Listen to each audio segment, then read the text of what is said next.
Lámpara Azul presenta Del libro de Rafael García Godó Salazar. No te enfades conmigo, por favor. Vamos a empezar y voy a decir las biodatas de los ponentes del día de hoy. Esto es una presentación, pero también es una especie de conversatorio. Van a conversar los ponentes también cuando termines de exponer. Así que también si tienen preguntas, si tienen alguna duda sobre el libro, pueden formularlas. Así que voy a empezar con una pequeña biodata, una pequeña presentación de cada ponente. En primer lugar, José Barrón, egresado de la Católica, docente, escritor y editor, ha publicado La Obscuridad del Bosque en 2008 y El Silencio Solar en 2020, que mereció el primer puesto de los Juegos Florales de la Pontificia Universidad Católica del Perú.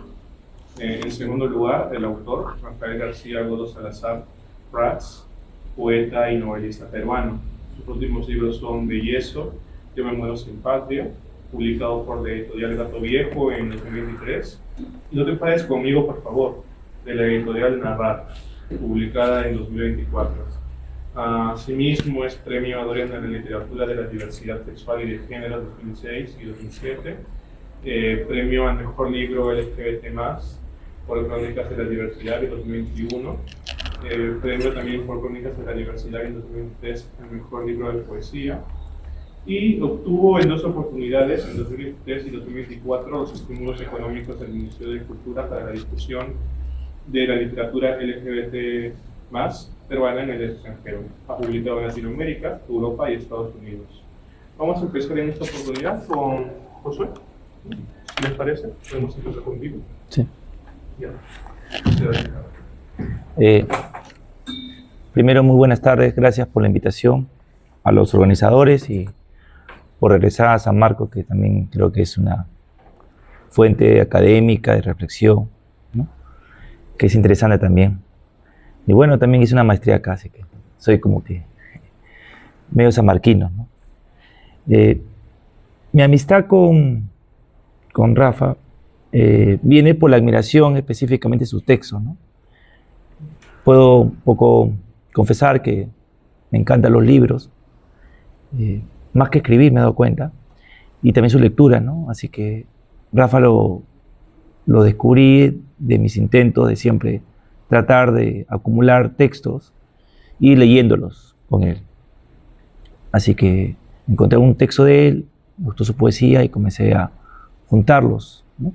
Él sabe que tengo la gran mayoría, bueno, tengo todo menos uno nada más, que es un libro pequeño que le sacó un tiraje, ¿no? Un libro objeto. Un libro objeto, que es el único que me falta, ¿no? Pero todos han sido porque lo he buscado, ¿no? Y siempre lo sorprendía y le decía, mira, he encontrado este, que no lo tenías, ¿no? Y así nos hemos hecho la amistad, por la admiración y también por su poesía, que me parece valiente y verdadera. Y bueno, este libro me lo ha regalado por fin, así que también estoy feliz por eso, así que me he merecido también ese premio. Lo he leído con mucho ahínco y creo yo también, como conversaba con él, un momento ya tengo para hacer una tesis, ¿no? Porque ya conozco algunas cosas, hemos conversado, ¿no? Hemos caminado, ¿no? Así que nos falta ir al sauna nada más. Sí, pues sí, está pendiente. Está pendiente. Así que estas cosas que nos han motivado me ha hecho un poco introducirme a su obra y también dar un gran valor por lo que él hace, ¿no? Yo quería partir en torno a después de esta confesión heterohomerótica. Heterocuriosa. Heterocuriosa. No me gusta un poco hablar sobre la novela, porque seguramente quiero que ustedes la aborden de distintas maneras. Y a veces una presentación o el que hace estas palabras da direcciones o spoilers, ¿no? Yo no quiero hacer eso. Pero lo que sí quiero un poco comentarles y decirles una aproximación de lo que yo he encontrado en Rafael, en toda su obra y específicamente esta. ¿Por qué? Porque si bien es cierto, puedo entender que la literatura que ha hecho él o la escritura que ha hecho él, ¿ya? porque siento más, no siento como literatura, sino como una escritura, porque él trata siempre de hacer proyectos, tal vez visuales, concretos, y como que siento que tiene una obra total, ¿no? Porque es una proyección de ver cosas, ¿no? Como él decía, no, para no aburrirme, ¿no? Pues esa búsqueda es porque quiere buscar muchos caminos, ¿no? Que en sí siento que es una obra. Esta también la entiendo igual. Yo encuentro en Rafa dos procesos. Primero que la escritura, la poesía y ahora la novela. La poesía, sinceramente, tiene como una forma de ocultar la metáfora, ¿no? Para ocultar verdades en sí. Eso creo que es una característica indispensable de la poesía. La novela no puedes como que inclinarte en la metáfora, sino ser un poco más original, pero a la vez sincero. Ese es muy difícil de encontrar en un escritor en la actualidad, ¿no? Ser sincero y otra cosa, tener estilo, un estilo marcado. Es muy difícil actual. Son las dos críticas que siempre hago en la literatura peruana actual. Porque siento que las novelas cuando las leo como si fueran, notas de periódicos, todas son iguales, lineales, ¿no? Entonces como que no siento eso. Uno ve tal vez los libros del boom latinoamericano y ve que cada autor, sin que tú veas la tapa y lo leas, ves un estilo, ¿no? Es lo que marca un escritor. Tal vez la posmodernidad en el Perú, específicamente los últimos 20 años, la crítica más frontal que yo puedo hacer es que no encuentro un estilo, una voz propia. Siento que el capitalismo de una u otra manera para abordar el mercado ha hecho que las voces de los narradores se vuelva única. ¿Ya? ¿Por qué? Porque se privilegia para llegar a más lectores. Que en esta vez tampoco al lector se le exige, sino se le entrega en las cosas en forma minucia, ¿no? Estaba leyendo hace poco Thomas Pynchon, que es un escritor norteamericano, y me parece, te exige demasiado sentarte y ponerte a leer, ¿no? Yo me he preparado para Thomas muchos años, para enfrentarme y no cansarme, no aburrirme, entenderlo, ¿no? O sea, sentir la página. Ya, ese desafío que hace el lector ya no existe en el Perú. Yo no veo una novela que te exija, ¿no? Pero tampoco no veo un estilo de un narrador. Eso es lo que yo encuentro en Rafael, una sinceridad. Yo lo escucho a él y yo también lo escucho en el libro, ¿no? Entonces, ese vocabulario, el término, la característica innata, lo innovador, lo original, me parece un punto importante en esto, ¿no? Ese por un lado. Por otro lado, también quiero decir que hay una frase de George Bataille que dice: allí donde pienso, no soy, ¿no? Que le da vuelta, ¿no?, a esta frase que seguramente todos la conocemos, ¿no? Cuando yo pienso en eso, pienso en Rafa, porque siento que cuando él piensa es su conciencia, pero cuando no soy, es su inconsciente en sí. Ese inconsciente, que es latente, en el lado de la poesía homerótica, como la quieren llamar los términos, siempre está al límite o al vórtice. Siempre va a ser eso. En la novela, todos los personajes y también el lugar donde parte, que es Coyique, va siempre al límite. Del límite de la periferia al centro, ¿no? Es donde se construye, o sea, inconscientemente él construye algo que entiendo que nos da ventana desde el inicio de su libro, donde dice, y cito al poeta H.H. Hernández, dice: la infancia es un campo de guerra desde donde uno sale siempre herido, maltratado con dolor. Entonces, ¿qué ha hecho Rafael? Ha hecho un viaje desde el centro hacia la periferia, ¿no? Y esa periferia, porque es un viaje de recuerdo, un viaje específicamente de replantear sus temores, pudores, sus verdades, sus falsedades, y buscar construir la idea del ser de él. Esa periferia, de donde parte la novela, es lo más importante, creo yo, al inicio, es donde encuentra validez. Esta verdad yo siento que es una forma de reconstruirse, buscar límites, vulnerarse en sí. Eso me pasa cuando va al centro, por ejemplo, ¿no? Cuando va al centro, y bueno, hablo del centro de Lima, ¿no? Cuando este personaje va al sauna, ¿ya? Va otra vez al límite de la ciudad, del centro mismo, el límite de la ciudad, para buscar reconstruirse, ¿no? Y reconstruirse pasa con la idea de negarse, ¿no? El erotismo en sí, como decía Bataille, vuelvo a insistir con eso, lo que busca es negar quién soy por medio de la acción sexual o el erotismo, ¿no? Decir hasta dónde yo puedo llegar y hasta dónde sí puedo llegar, ¿no? Esa es la conducta en sí, lo que plantea Bataille sobre el erotismo. Yo veo que, aparte que considero la novela erótica, lo veo desde ese punto de vista y la idea de construcción y los límites que puede encontrar, siento que hay esa insistencia del erotismo no como un acto de diferenciación o en algunos casos, por ejemplo, de celestial, ¿no?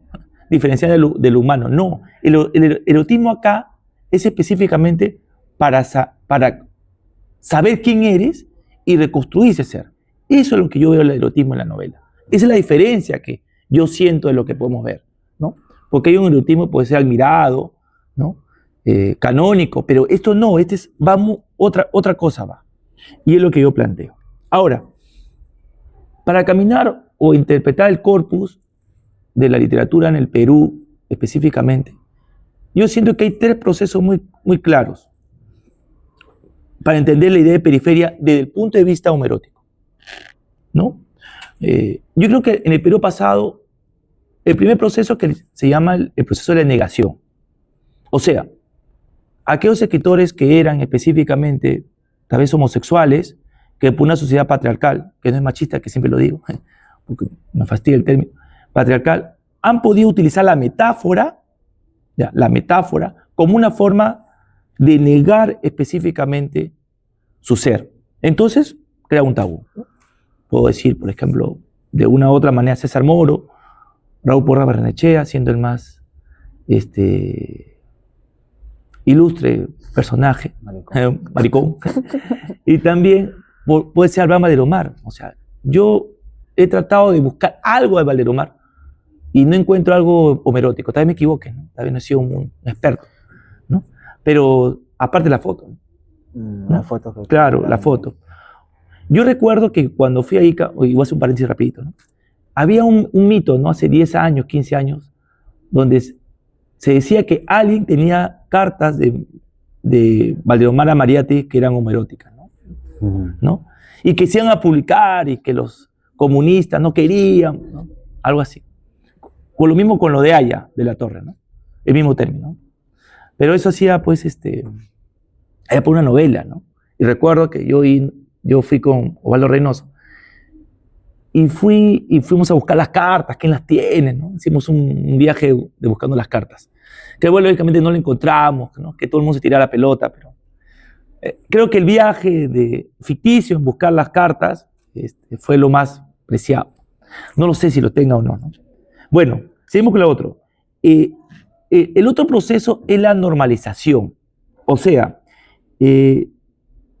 acepto la condición específica, pero lo que me conviene lo acepto y lo que no conviene, como vamos a hacer un término más psicoanalítico, lo castro, ¿no? O sea, ¿no? Para nivelar, ¿no? Lo que me vale funciona y lo que no, no. O sea, la otredad, lo que no puede ser aceptado o solamente lo puedo hacer a puertas cerradas, eso no, esa es otredad, no, eso no. Entonces, eso, por ejemplo, lo puedo ver en ese proceso de la literatura peruana a Reynoso, por ejemplo, ¿no? Reynoso al final, como que de una u otra manera en sus libros, puedo entender que hay como que, no sé, una ventana pequeña que da luz y dice, yo no tengo nada que perder, voy a decir algo, pero lo dice, pero otra vez con metáfora. O sea, lo normaliza en el discurso oral, pero otra vez con metáfora, ¿no? Yo leo el goce de la piel y yo no veo una confrontación, no veo. Y él que es muy confrontacional, no veo eso. Veo una metáfora para darle un velo, otra vez canónico, otra vez celestial al acto en sí. Pero como él dice, del cuerpo, una expectación al cuerpo, ¿no? Por eso que yo siento él los sabores, los olores, el lugar, lo exótico, ¿no? Puedo también mencionar a Jaime Bailey en ese término. Porque, si bien siento Jaime, a diferencia de Reynoso, yo a veces le escuchaba a Reynoso siempre un poco fastidiado con Bailey. Me parece un escritor, Bailey, con el tiempo que ha ido madurando algunas novelas. Como no se lo digas a nadie, pero otra vez, él también hace casi lo mismo. No utiliza la metáfora porque es más frontal, pero otra vez, solamente dice lo que le conviene, ¿no? Y lo otro no. Lo quita de sus temas, ¿no? Siente que actos o situaciones, como dice Zizek, homeróticas solamente sirve como un cuadro risible, anecdótico de escándalo, pero no humanizarlo. No entiendo eso. La tercera parte que yo encuentro es la transgresión. ¿Y qué es la transgresión? Específicamente lo entiendo como levantar el hecho para mostrarlo, sin tapujos, sin metáfora, con toda otredad. Eso encuentro en la novela de Rafael. O sea, el acto de ir al sauna, ¿no? Y tener las relaciones sexuales específicamente entre dos varones, de una forma sin metáfora, clara y frontal, algo que no he encontrado en una novela. Tal vez otra vez me equivoque porque hay tantas cosas que se publican ahora. No la había visto en la literatura peruana, ¿no? Y tampoco siento que él se incline al escándalo como Bailey para generar ventas. No, simplemente habla de su condición y dice, ¿sabes qué? Esto es lo que yo siento, he visto, hago, no sé. Y te lo voy a mostrar sin tapujos, sin pudor, sin tabú. Creo que es el proceso. Y entiendo desde ese punto que la novela gana y es importante dentro del canon literario. Y bueno, también dentro otra vez, el margen de la literatura homoerótica en Perú que se está escribiendo. Yo también puedo hablar de otras cosas que he analizado sobre los personajes, que me parecen también importantes. Este personaje en las cuales siempre se está moviendo entre lo continuo y discontinuo, buscando otra vez qué es, ¿no? Que es algo muy interesante, ¿no? O sea, no experimenta y hace una discontinuidad en su saber, ¿ya? Porque es una relación homoerótica, pero también sigue continuamente porque acepta la moral, la vivencia, quiere tener una pareja normal, vivir como cualquier macho patriarcal, ¿no? Esta idea de ese conflicto de buscar el ser es presente también en la novela, que yo también entiendo que también es otro punto importante. Bueno, no quiero extenderme, perdónenme, no quiero extenderme. Un punto importante dentro de la novela. Este esbozo, en realidad aquí era un artículo que estaba preparando para Rafa. He encontrado y siento también con la sinceridad los puntos importantes que al momento nosotros, ustedes, cuando un poco lean la novela y las personas que accedan, puedan dar algunas luces. Y ojalá siento que con el tiempo esta novela sea pues una ventana ya no tan pequeña, sino frondosa, en las cuales pueda darnos algunas luces para entender el otro lado del límite. En conocer esa Lima que al final solamente es instagrameable, ¿no? Y es negada, ¿no? Ahora más que nunca, por ejemplo, porque el terror, lo obsceno, lo que no se quiere decir, siempre va a ser en el Perú y en Lima específicamente, pues, una tara para entendernos como peruanos. Solamente eso. Muchas gracias. Muchas gracias. A continuación, bueno, hay que recordar que el día de hoy hay libros en oferta. Sí. Están a 30 soles, están dejando el libro. Usualmente está a 50 soles. Si compran, les regalo un bellezo. Mira. Y por la compra se aprovecha. Sí. Por otro lado, vamos a continuar con la ponencia de Rafael, el autor, quien nos va a comentar un poco más sobre esta gran obra. Listo, gracias. Ante todo, buenas tardes. Muchas gracias por venir. Muchas gracias, Josué. Gracias a Lámpara Azul. Estoy muy contento de volver a San Marcos. Acá yo venía para los talleres de poesía con Marco Martos cuando estudiaba comunicaciones en la San Martín, pero veníamos acá al taller. Yo en esa época tenía un grupo de amigos, un colectivo cultural que se llamaba Contradicción, y hacíamos fanzines y nos presentábamos acá, nos presentábamos en diferentes lugares. Y fue una época muy bonita, entre los 17, 18 hasta los 20, 21 años más o menos, que fueron como tres años en los que me inicié en la literatura, en la poesía, ¿no? Publiqué un libro en el 99 con Lluvia Editores, que se llama No importa borrar, porque era mi primer libro y yo siempre supe, como que siempre tenía la idea de que como que un poco me iba a arrepentir después, ¿no? Y no es que me arrepienta, pero de hecho son poemas que son bastante adolescentes y la propuesta es muy distinta a la que después estuve trabajando.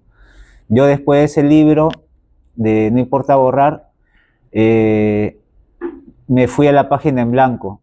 Empecé a trabajar desde la página en blanco y no solamente con la escritura, sino también con los materiales, ¿no? Entonces, como dije, ya venía de un grupo que hacía fanzines, entonces yo me encargaba de diseño, imprimir, todo este asunto. Y ya por mi carrera misma me gustaba mucho el tema de la edición, entonces antes de que, bueno, yo veía, ¿no? Cuando yo fui a Lluvia Editores, el trabajo con Esteban Quiró fue muy bonito, aprendí bastante, y es el trabajo profesional de un editor.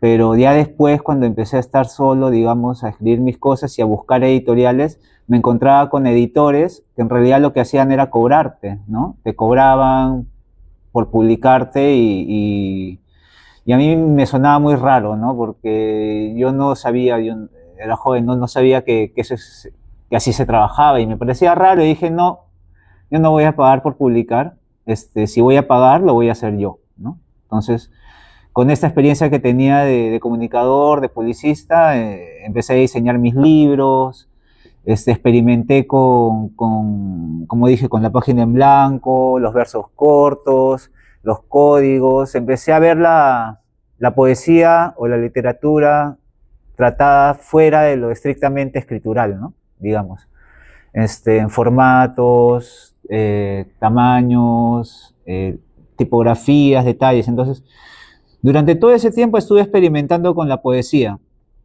y publicado 2 libros más, que es Virus Pop y Rax. Y luego hubo un quiebre en mi vida en que cambié totalmente, ¿no? Yo esos libros que he mencionado anteriormente los escribí entre los 20 y 24 años, y en los 24 años sucedieron varias cosas que en realidad me redefinieron, ¿no? O sea, yo desde ese momento tenía una vida heterosexual, o sea, yo tenía una familia, tengo un hijo, en ese momento acababa de nacer, tenía una pareja, tenía una casa, tenía un trabajo, tenía todo lo que el plan heterosexual te enseña, ¿no? Te adoctrina, porque lo que sí es hay un adoctrinamiento heterosexual en realidad, no es un adoctrinamiento homosexual como dicen algunos. Y básicamente por esa crianza yo estuve perdido, pues, ¿no? O sea, esa situación me llevó a una cuestión de depresión interna, entonces no sabía qué pasaba conmigo, hasta que a través de la literatura empecé a encontrar que mi verdadera orientación homosexual, pues, ¿no? Entonces estoy leyendo a Alex Gisbert, Paolo Pasolini, ¿no? Reinaldo Arenas, ¿no?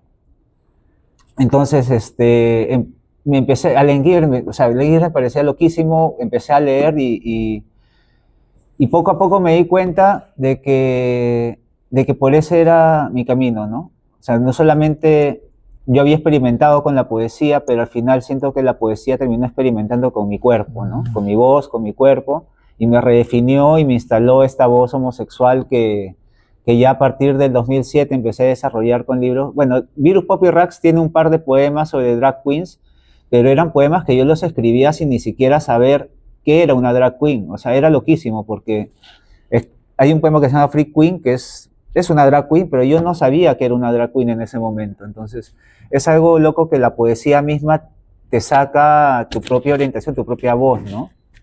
Y ahí fue que se fue saliendo. Salió el 2007, salió Querido Lucía, que es un poemario de indefinición sexual, de indefinición de identidad, es trans, es homosexual, no sé, un deseo frustrado, y eso se llamó Querido Lucía.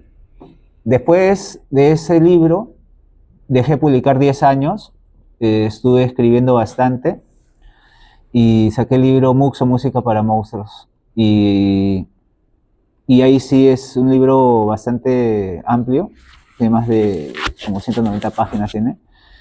Y es un paso, ¿no? Y cuento, es poesía, pero es como una gran... Yo siento que a veces mis libros de poesía son como ciertas novelas, porque siempre hay una voz, siempre hay un personaje, siempre hay algún tipo de narración. Y en el Muxo era mi paso justamente de todo lo que les he contado hasta esta voz homosexual, que ya después se desarrolla en otro libro que es Reality Nuggets, y después Embellezo Yo Me Muero Sin Patria. Y esto lo cuento para que sepan más o menos un poco sepan la trayectoria poética que me ha llevado a esta novela, ¿no? Mi interés con esta novela es justamente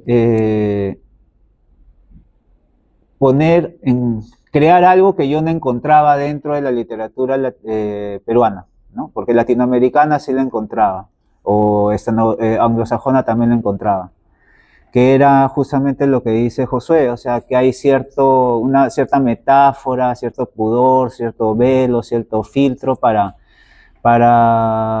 referirnos a las relaciones homosexuales, ¿no? Como que no decir mucho no sé.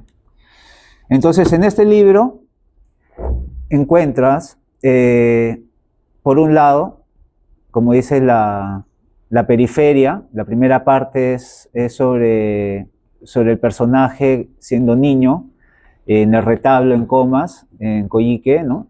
Donde se desarrolla, y ahí pasa un hecho de violencia que posteriormente lo va a definir y lo va a arrastrar ya en la época adulta, ya en la segunda parte del libro. Y en la segunda parte del libro, que bueno, primero, la primera parte es en estilo, en forma, es muy distinta a la segunda parte. Me interesaba que fuera así porque la primera parte es una narración distinta, porque toca temas muy, muy fuertes, digamos, y me interesaba darle un cierto matiz de lirismo, ¿no? De lirismo, como de un cuento infantil, pero perverso, diabólico o morboso quizás, no sé. Y me parecía muy adecuado que no sea una persona la que narra, sino que sea una casa. Entonces, la casa es la que narra esa parte.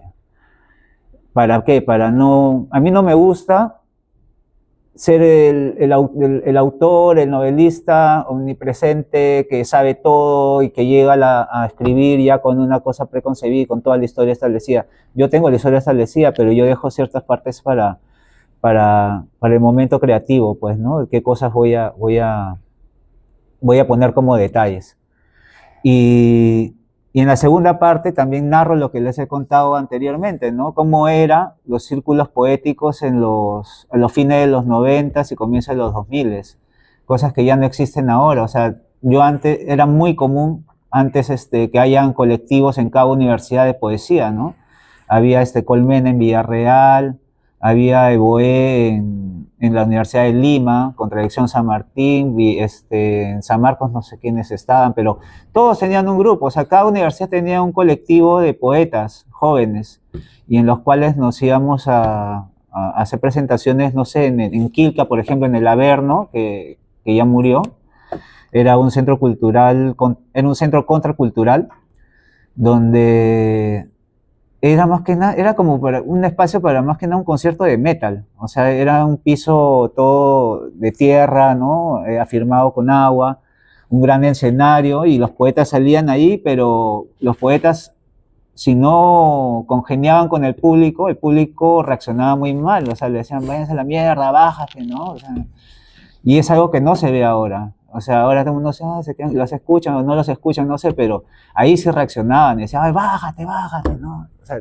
y era otra época. Eso me interesaba, por ejemplo, que ya no se... Me interesa mucho el tema de la memoria, y eso es lo que estaba haciendo acá, en ese aspecto también. La memoria también de Coyique, por ejemplo, ¿no? Que ya no existe toda esa parte de Coyique, que ahora es el Sol del Retablo, que son condominios de Grenco, y que toda esa flora y fauna fue arrasada, ¿no? Entonces, eso también lo rememoro acá.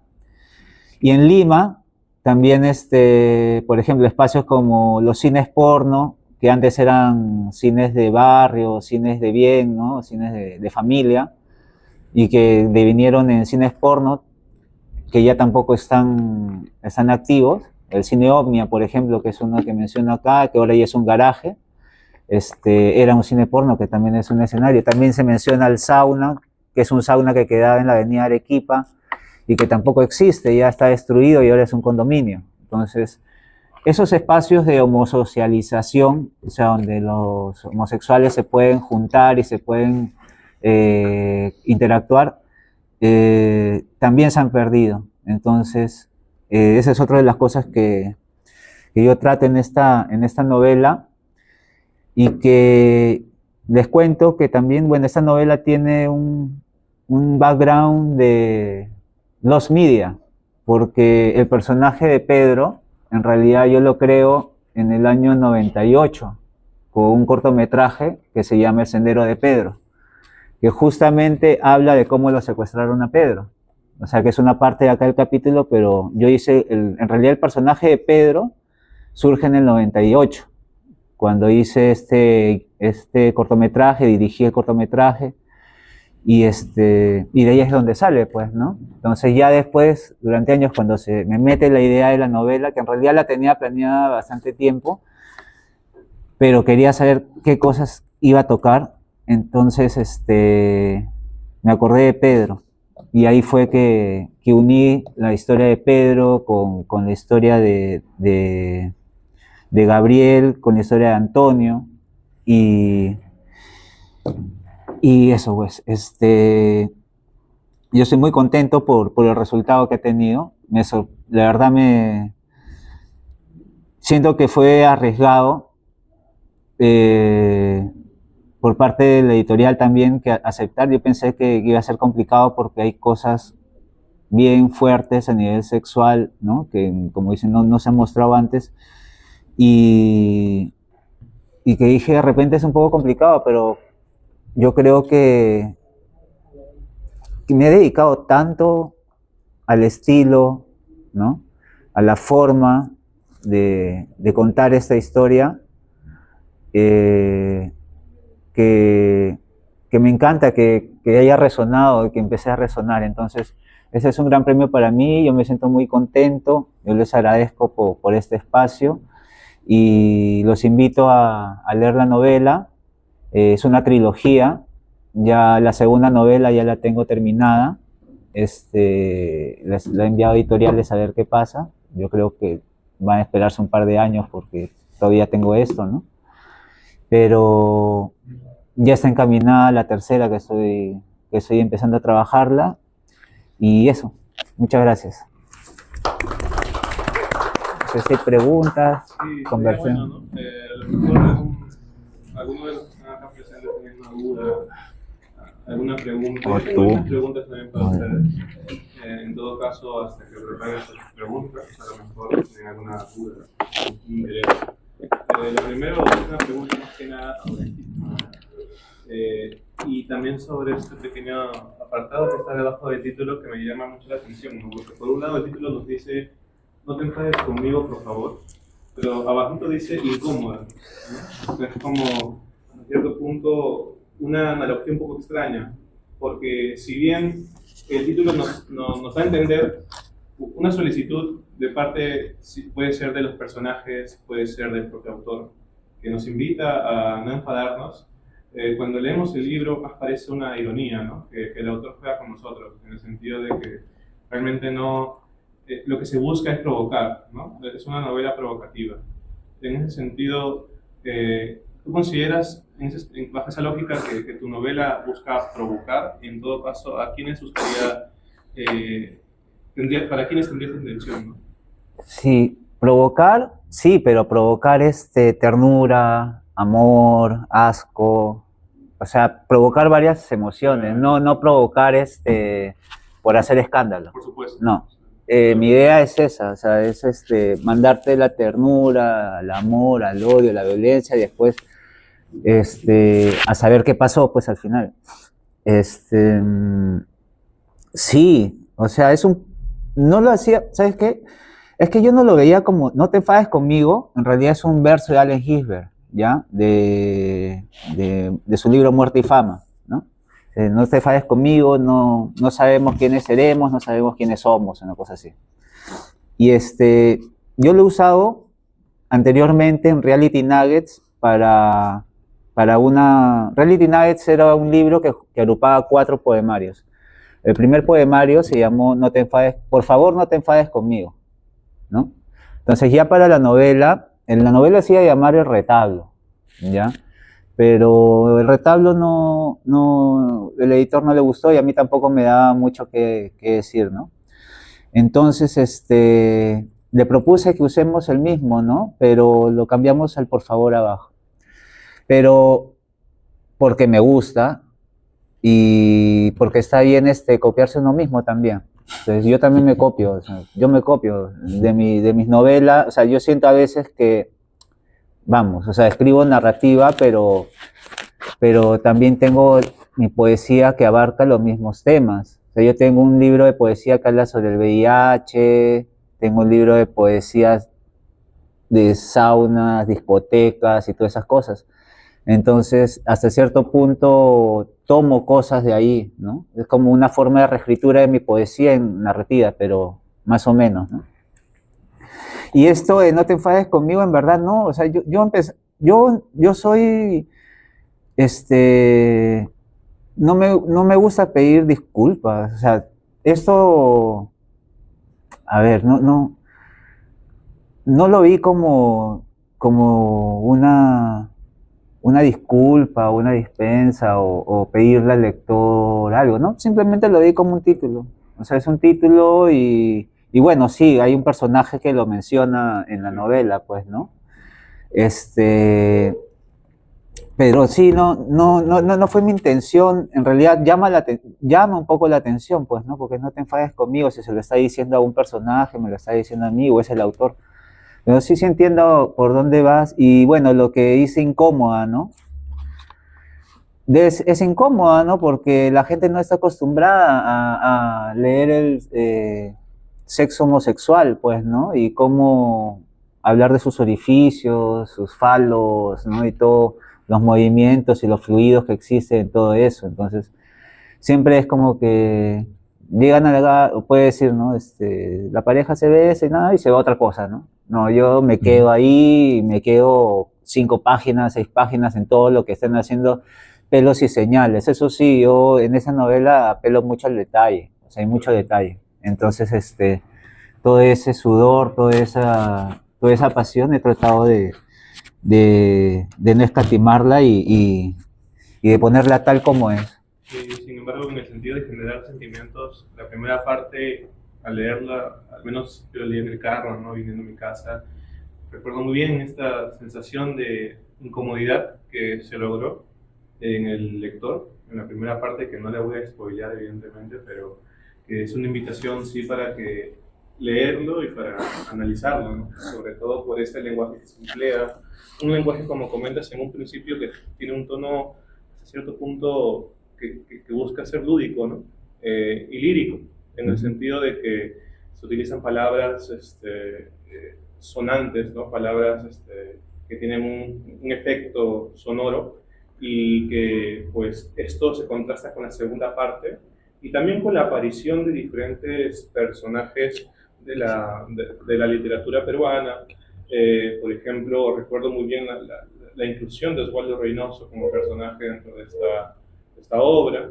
Y bueno, no sé cuál era el objetivo, o quizás en este sentido, cómo estructuras estas inclusiones, cuál es el sentido de incluir a estos personajes dentro de la obra.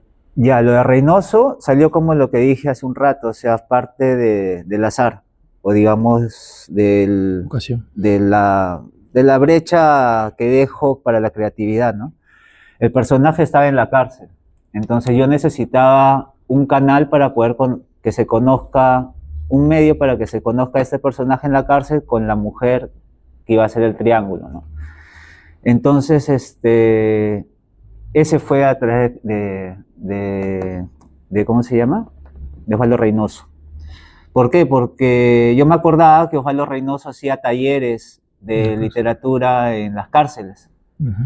Y a partir de eso, bueno, empecé a investigar, ¿no? Entonces, y efectivamente encontré, pues, ¿no? Las fotos y muchos registros, incluso notas de prensa y todo eso, de Osvaldo Reynoso en la cárcel. Entonces, yo hace muchos años tuve un bar que se llamó Cholo Bar y hacía muchos homenajes a grandes poetas como Rodolfo Inostroza, Enrique Verástegui y también a Osvaldo Reynoso. Entonces yo recordaba a Osvaldo que él siempre hacía las presentaciones enseñando los billetes de Porras Barrenechea, ¿no? Diciendo que, o Aya de la Torre también, ¿no? Diciendo que ellos eran homosexuales y si ustedes son homofóbicos, pucha, ¿qué hacen con estos billetes? No, bótenlos, ¿no? O sea, unas cosas así. Entonces, eso tenía un recuerdo personal muy lindo mío y lo puse ahí, pues, ¿no? Entonces, me sirvió para poder insertarlo.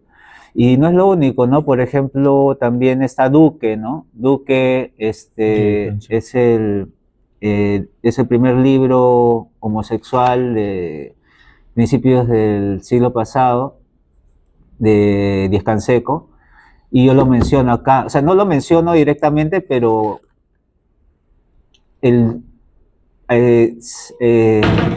el mismo, a ver, voy a decir, en la obra del Duque es un perro, ¿no? Es un perro en la obra de Díez Canseco. Entonces yo agarro ese mismo perro, digamos, y lo pongo acá, ¿no? Mi personaje, uno de los personajes, también tiene un perro que se llama Duque, ¿no? Entonces ese es como que un guiño también a esa parte de la literatura LGBT, ¿no? Peruana tradicional. Después hay varias cosas, o sea, ahorita no me acuerdo, pero sí, o sea, a mí siempre por ejemplo, menciona a Reinaldo Arenas, ¿no?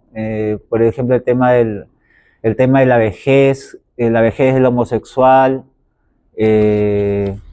sí, también, bueno, Alex Gifford también lo menciono, Bret Easton Ellis también, sí, también, aquí más hay varios, hay unos cuantos que menciono acá que me interesaba que también un poco ubicarme dentro de esa literatura, ¿no?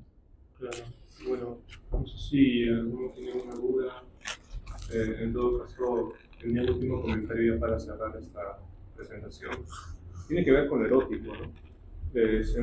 Bueno, el ponente Josué comentó muy bien sobre esto, el erotismo, sobre el saber quién eres, ¿no? Sin embargo, también resulta que el erotismo es camuflado, es una apariencia, o mejor dicho, se toma una apariencia en la obra de yo soy, por ejemplo, ¿no? Uno de los personajes puede decir fácilmente yo soy homosexual pero no soy maricón, ¿no? Entonces se trabaja también esta idea de lo corpóreo, sí, pero como algo periférico, ¿no?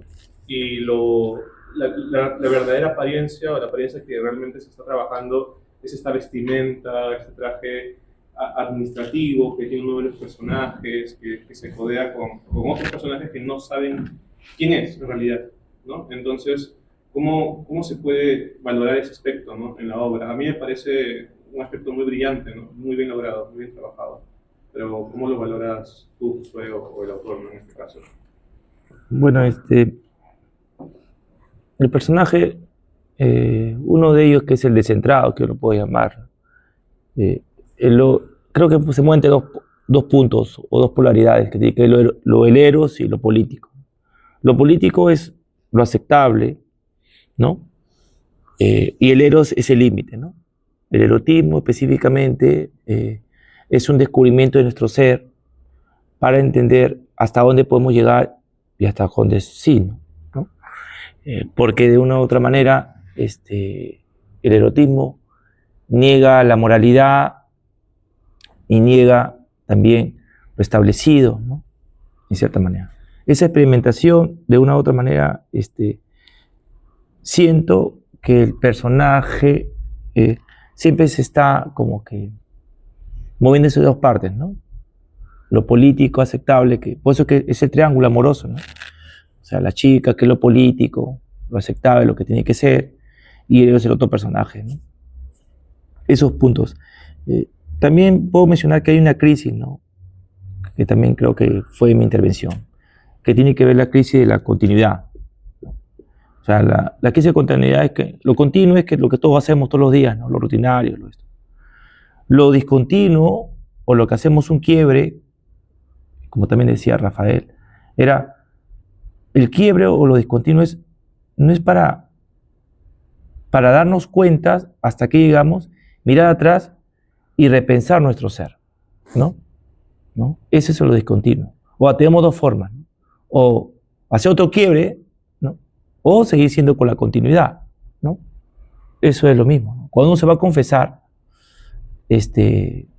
o lo que se hacía en la época del siglo XVIII, hacía un rompimiento en la confesión de lo discontinuo, o sea, velabas lo que no querías decir por medio de la confesión, pero seguías con lo mismo al final, ¿no? Tenías tu misma línea, ¿no? En cambio, no, ahí yo veo discontinuidad con el personaje. Lo que hace es eso, ¿no?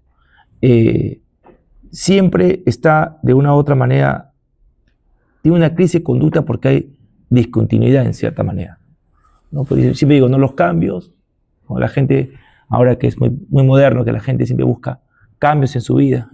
Claro, dice cambios, pero me voy de viaje porque quiero darme un nuevo aire, un cambio en mi vida, pues, pero eso no es un cambio, pues, ¿no? Cambio es negarte lo que eres y hacer otra cosa, ¿no? O sea, no sé, yo, si quiero hacer un cambio en mi vida, me voy de acá y me pongo a trabajar albañil, ¿no? Puede ser, ¿no? O de puto, ¿no? Entonces hago algo que nunca he hecho y no sé. Eso es un cambio, ¿no? Esas cojuguecitas que hablan hoy de cambio me parece muy estúpido, sinceramente. Pero esto también es parte de nuestra modernidad, parte de lo que repensamos, lo que nos dan los parámetros morales y sociales. Por eso es que la novela en sí es instructiva de los personajes, del lugar y de la voz, ¿no? Porque no te deja nada, ¿no? Te dice, mira, esto es pútrido y te va a levantar, no te lo va a tapar, te lo va a decir, ¿no? Entonces, yo creo que por ahí va la idea de transgresión. No es negativa, no es revolucionaria. Siento que es como una construcción del ser, la apreciación del otro que existe y que debemos considerar, ¿no? Porque también puede ser una transgresión, ¿no?, de una forma revolucionaria también, ¿no? Pero no es tampoco una transgresión específicamente para el ser, ¿no? No puede ser performativo o una llamada de atención como hace Bailey, por ejemplo, una transgresión, ¿no?, que él hace, ¿no? O sea, yo ver, por ejemplo, puedo decir, ¿no?, besarse con Coco Marlusic, para que me acuerdo, con Jaime Bailey, eso no parece transgresión, ¿no? Porque no ha habido un cambio específicamente dentro de los seres, ¿no? No ha ennoblecido el acto en sí, sino solamente escandalizado. Entonces eso no es una transgresión. Por eso planteé al inicio esta propuesta en las cuales siento que hay un proceso literario bien marcado dentro de los autores que he mencionado. También puede haber otros, seguramente, pero creo que por ahí va mi investigación y lo que yo también planteo, ¿no?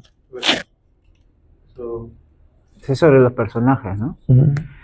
Sí, bueno, yo desde el mundo de la literatura LGBT en estos personajes, planteé un personaje que era bien necio, ¿no? Bien pituco, que tenía que el gay normalizado, ¿no? Que tenía que formar su imagen pública como un heterosexual, ¿no? Se viste como un heterosexual, aunque él no niega su homosexualidad ante todos, y él piensa que, bueno, ya la gente se imaginará porque, no sé, pues no lo ven bien, siempre está con los perfumes, o sea, siempre está muy bien vestido, y es como que un dandy, pues, ¿no? Está muy bien vestido siempre, pero ese es durante el día. O sea, durante la noche es un personaje totalmente oscuro, entregado totalmente a sus pasiones, que se va a saunas, videos porno, cineclubs con cuartos oscuros. Entonces, él disfruta esa ambivalencia, esas dos vidas que él tiene, ¿no? Y no encuentra ningún tipo de contradicción ni nada, o sea, simplemente es así porque su familia le dijo que no haga, está bien que sea maricón porque no haga escándalo, porque ellos son una familia que tiene una tradición de magistrados en la jurisprudencia peruana, pues, ¿no? Porque el otro es fiscal.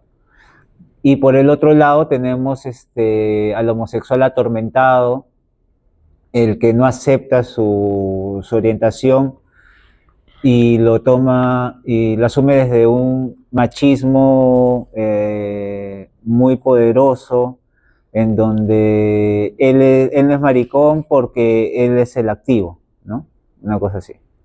Entonces, sí, pues vemos como que dos formas de entender un mismo espectro, ¿no? Una misma orientación, ¿no? Entonces, digamos lo de, él no va a ser un maricón, ¿no? Y el gay, que es Gabriel, tampoco se ve como un maricón, digamos, pues, ¿no? De eso. Muchas gracias, Rafael. Bueno, si no hay más dudas.